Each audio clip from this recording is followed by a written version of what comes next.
আজ বুধবারও স্বাভাবিক হয়নি গাজীপুর মহানগরীর পোশাক কারখানার পরিস্থিতি। মহানগরীর বাসন আঞ্চলিক সড়ক এলাকায় চাকরি প্রত্যাশীরা আন্দোলন করে ঢাকা-টাঙ্গাইল মহাসড়ক অবরোধ করে। পরে দুপুর 12টার দিকে পরিস্থিতি নিয়ন্ত্রণে আনতে গাজীপুর সড়ক এলাকায় 12টি কারখানা ছুটি ঘোষণা করেছে কর্তৃপক্ষ। গাজীপুর শিল্প পুলিশের সহকারী police super Mosharraf Hossain the Daily স্টারকে জানান, টঙ্গী এলাকার কারখানায় স্থিতিশীল থাকলেও গাজীপুর মহানগরে পরিস্থিতি স্বাভাবিক নেই। এদিকে গাজীপুর কালিয়াকৈর উপজেলার চন্দ্রা এলাকায় বকেয়া বেতন পরিশোধ ও কারখানা খুলে দেওয়ার দাবিতে পোশাক শ্রমিকেরা মহাসড়ক অবরোধ করে বিক্ষোভ করেন। পরে শিল্প পুলিশ ও সেনাবাহিনী এসে তাদেরকে বোঝালে দুপুর 12টায় মহাসড়ক ছেড়ে যান তারা।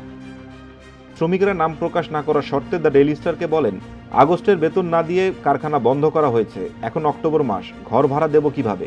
আর 2-3 দিন পর থেকে বাড়িওয়ালা তাগাদা দেবে বাড়ি ভাড়ার জন্য।